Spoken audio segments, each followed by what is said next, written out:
Hello friends. अस्सलाम वालेकुम। Microsoft Excel के नेक्स्ट लेक्चर में आपका वेलकम है।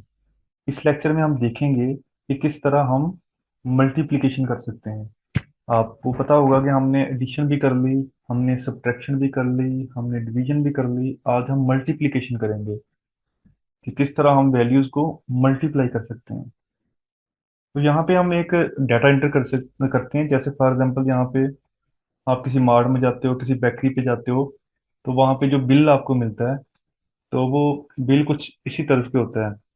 तो यहाँ पे फॉर एग्जांपल हम सीरियल नंबर लिख देते हैं, यहाँ पे हम नेम लिख देते हैं, नेम ऑफ प्रोडक्ट चलो लिख देते हैं। उसके बाद हम उसकी प्राइस लिख देते हैं और आगे उसकी वैल्यू लिख देते हैं। और उसके बाद हम यहाँ पे लिख देते हैं ये टोटल। अच्छा, यहाँ पे इसका हम साइज थोड़ा बड़ा बड़ा कर लेते हैं। यहाँ पे सीरियल नंबर फॉर एग्जांपल एक है, तो यहाँ पे मैं कुछ डाटा एंटर करता हूँ। सॉरी, यहाँ पे हमने कंट्रोल से ड्रॉ करना था। तो यहाँ पे प्रोडक्ट का नेम फॉर एग्जांपल एग है, तो एग आपने बेकरी से लिए, तो यहाँ पे उसकी प्राइस फॉर एग्जांपल 25 है एक एग की।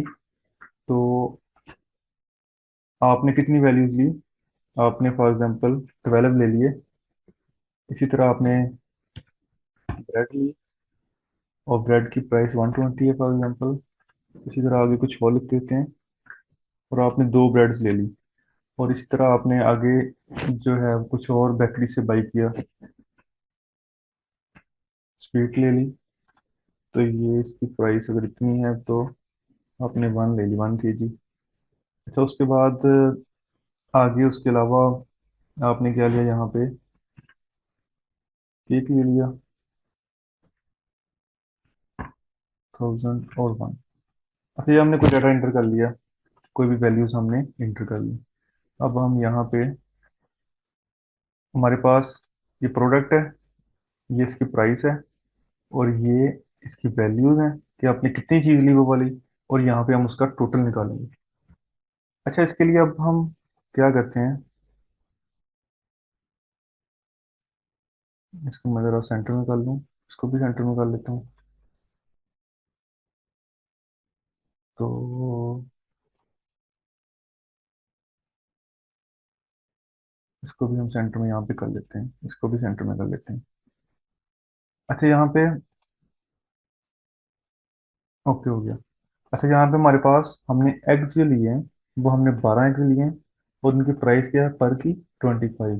तो यहाँ पे हम प्रोडक्ट का फार्मूला लगाएंगे कि हम किस तरह इनको आपस में मल्टीप्लाई करा सकते हैं। तो यहाँ पे हमारे पास सबसे पहले प्राइस वाला ये लेंगे C3।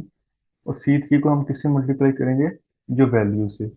हम यहाँ पे मल्टीप्लिकेशन और यहाँ पे वैल्यू से मल्टीप्लाई करवा देंगे 12 से, क्योंकि 12 हमने एग ली हैं। एक एग 25 रुपए का, हम जैसे इसको एंटर करेंगे तो यहाँ पे इसकी प्राइस यहाँ पे टोटल आ जाएगी। तो यहाँ पे हम इसको आगे ड्रॉ कर देंगे। जैसे हम इसको ड्रॉ करेंगे तो यहाँ पे ये आगे प्राइस शो करवा देगा कि हमने ये दो ब्रेड्स ली हैं तो 240 की बन गई। और इसी तरह वन स्वीट और केक, इसी तरह, यानी कि आप कोई भी चीज़ यहाँ पे जो है वो लिख सकते हो। जैसे आपको पता होगा, आप किसी भी मार्ट में जाते हो तो वहाँ पे इस तरह का कोई बिल बन के आता है, तो यहाँ पे टोटल लिख देते हैं, टोटल बिल लिख देते हैं। तो उसके लिए हम यहाँ पे फार्मूला यहाँ पे लगेगा एडिशन का, सम का फार्मूला लगा देते हैं। यहाँ पे हम आगे फर्स्ट वैल्यू लिखते हैं। फर्स्ट वैल्यू हमारे पास ये वाली है, और डबल डॉट में डाल के हम एंड वाली वैल्यू लिख के ब्रैकेट क्लोज कर देते हैं। यहाँ पे हमारे पास ये टोटल बिल आ गया। तो इस तरह आप किसी भी मार्ट पे जाओ या कहीं भी जाओ ना, तो आपको पता होगा कि इस तरह एक बिल बनता है। आप वो जब कोई भी चीज़ स्कैन करते हैं तो वो ऑटोमेटिकली इसके अंदर डाटा सेव होता है, उसकी प्राइस हो जाती है, और वैल्यूज वो लिख देते हैं कि इतनी वैल्यूज है इसकी, यानी कि इतनी चीज़ें ये ले रहा है। तो इस तरह फिर उसका टोटल बिल बन के ऑटोमेटिकली वो आपको रिसीट दे देते हैं कि आप इतना बिल पे करो। तो उसके अंदर भी यानी कि ये वाला सिस्टम यूज होता है मल्टीप्लिकेशन का। तो उम्मीद करता हूँ आपको इस लेक्चर की समझ आई होगी। तो इसी तरह के लेक्चर्स देखने के लिए मेरे चैनल को सब्सक्राइब करें। शुक्रिया।